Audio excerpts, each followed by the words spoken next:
Salahuddin, the Lion of Islam, is a name that echoes through history. Born in 1137, his life was a whirlwind of conquest and piety. Salahuddin's family were Kurds, a people known for their fighting spirit.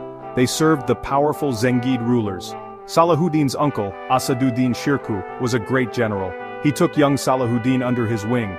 Together they campaigned in Egypt, a land rich and fertile, but also caught in turmoil. Salahuddin learned the art of war and the complexities of politics in these campaigns.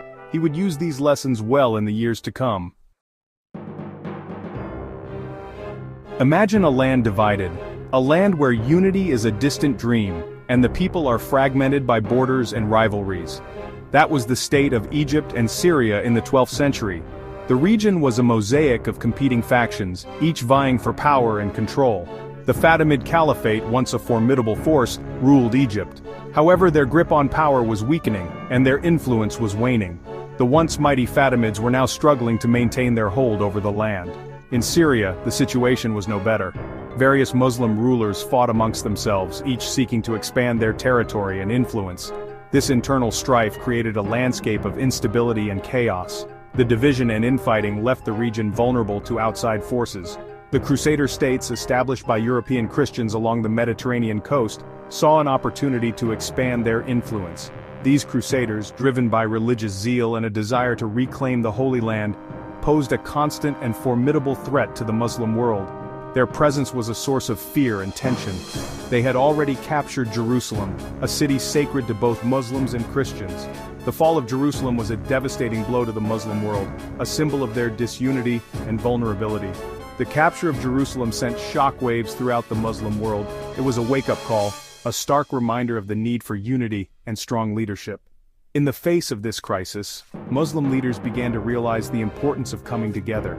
The desire for unity and strong leadership grew stronger, as they sought a way to reclaim their lost territories and restore their honor. Salahuddin, with his ambition, piety, and strategic brilliance, emerged as the answer to their prayers. He would rise to become a unifying force, a leader capable of challenging the Crusaders and restoring the glory of the Muslim world. Damascus, the ancient city, was a prize worth fighting for. Known as the Jewel of the Orient, it was a center of trade and culture. Caravans laden with silks and spices passed through its gates. Scholars from across the Muslim world flocked to its famed mosques and universities. But Damascus's importance went beyond trade and culture. It held immense strategic value. The city was located at a crossroads. It controlled vital trade routes linking Egypt in the south to Syria and the rest of the Muslim world in the east. Controlling Damascus meant controlling the flow of goods and soldiers. Salahuddin's rise to power was swift and decisive. Born in Tikrit in 1137, he was destined for greatness from an early age. His family moved to Mosul, where he was educated in the art of war and governance. His early military career was marked by his service under his uncle, Shirkuh, a prominent general in the service of the Zengid dynasty. After his uncle's death, he became the vizier of Egypt. This was a significant turning point in his life. As vizier, he was not just a military leader but also a political figure, responsible for the administration of the state. His leadership skills were soon put to the test. He quickly consolidated his power, eventually ending the Fatimid Caliphate and declaring himself Sultan. This was no small feat. It required not only military prowess but also diplomatic acumen. Salahuddin managed to win the loyalty of the Egyptian people and the military, ensuring a smooth transition of power. But Salahuddin's ambitions went beyond Egypt. He had a vision of a united Muslim world, free from the threat of the Crusaders. This vision drove him to look beyond the borders of Egypt, towards the greater Islamic world. He envisioned a united Muslim front against the Crusaders. The Crusades had brought much suffering to the Muslim lands, and Salahuddin was determined to put an end to it. He believed that only a united front could effectively resist the Crusader invasions, and he knew that to achieve this, he needed Damascus. Damascus was not just a city, it was a symbol of Islamic culture and power. Controlling Damascus would give Salahuddin the strategic advantage he needed. His opportunity came in 1174. The political landscape of the region was changing, and Salahuddin was quick to seize the moment. He knew that timing was crucial in such matters. Nur ad-Din, the Zengid ruler of Syria, died. Nur ad-Din had been a formidable leader, and his death left a significant power vacuum in the region. This was the moment Salahuddin had been waiting for. His death created a power vacuum in Syria. The region was now ripe for conquest and many contenders were eyeing the throne.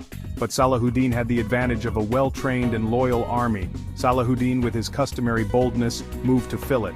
He knew that hesitation could be fatal, and he acted with the decisiveness that had become his hallmark. His troops were ready, and his plans were clear. He knew he had to act fast. The window of opportunity was narrow, and any delay could allow his rivals to gain the upper hand. Speed and efficiency were crucial. Other contenders, some less noble in their ambitions, also vied for Damascus. These rivals were not just military threats, they also posed political challenges. Salahuddin had to navigate a complex web of alliances and enmities. The stage was set for a clash of armies, and the fate of the Muslim world hung in the balance. The battle for Damascus would not just determine the future of the city but also the direction of the entire region. Salahuddin's leadership and vision were about to be tested like never before. Section 5. The siege begins. Salahuddin's tactics. Salahuddin, a master strategist, knew that a direct assault on Damascus would be costly. He was well aware of the city's formidable defenses and the potential loss of life that a frontal attack would entail. Instead, he opted for a more calculated approach, one that would minimize casualties and maximize his chances of success. The city was well fortified and defended. Its walls were high and thick, manned by experienced soldiers who were prepared to repel any invaders. The defenders had stockpiled supplies and were ready for a prolonged siege. So he laid siege to the city, cutting off its supply lines and bombarding its walls with catapults. The constant pressure from the siege engines wore down the defenders' morale and slowly weakened the city's defenses. He also used a tactic known as psychological warfare. Understanding the power of fear and uncertainty, Salahuddin aimed to break the will of the city's inhabitants and defenders. He sent envoys into the city, promising leniency to those who surrendered and highlighting the futility of resistance. These envoys carried messages of hope for those willing to lay down their arms and dire warnings for those who chose to continue the fight. Salahuddin understood that a siege was as much a test of patience as it was of strength. He knew that maintaining the morale and discipline of his troops was crucial for the success of the siege. He maintained strict discipline among his troops, forbidding them from looting or harming civilians in the surrounding areas. This not only preserved the integrity of his forces but also helped to win the hearts and minds of the local population. This earned him the respect of many inhabitants, who began to question the wisdom of their own ruler's defiance. The people of Damascus saw in Salahuddin a leader who was not only a brilliant military commander, but also a man of honor and compassion. This shift in perception played a crucial role in the eventual outcome of the siege.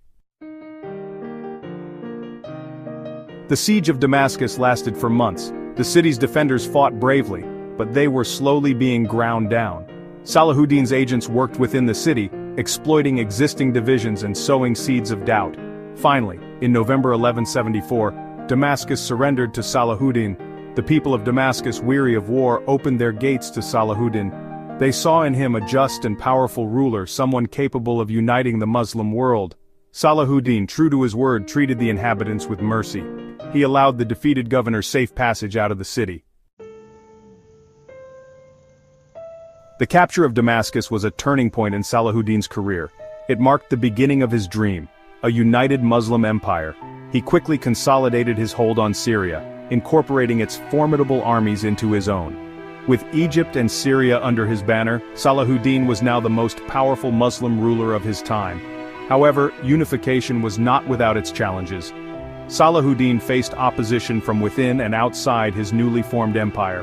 Rival Muslim rulers resented his growing power. The Crusaders, sensing a threat to their existence, prepared for a confrontation. Salahuddin's conquest of Damascus was just the beginning of his extraordinary career. He would go on to even greater fame, liberating Jerusalem from the Crusaders in 1187. But his capture of Damascus laid the foundation for those later victories. Salahuddin's legacy extends beyond his military achievements. He was a renowned scholar, a devout Muslim, and a just ruler. He is remembered for his chivalry, even by his enemies. His unification of Egypt and Syria shifted the balance of power in the region, and paved the way for the rise of powerful Muslim empires that would dominate the Middle East for centuries to come. Salahuddin's story is one of ambition, faith, and military genius. His conquest of Damascus was not just about capturing a city, it was about uniting a people and defending their faith. He remains a revered figure in Islamic history, a symbol of resistance against oppression and a champion of Muslim unity. More than 8 centuries after his death, Salahuddin's name continues to inspire. He reminds us that even in the darkest of times, a single leader with courage, vision, and unwavering faith can change the course of history.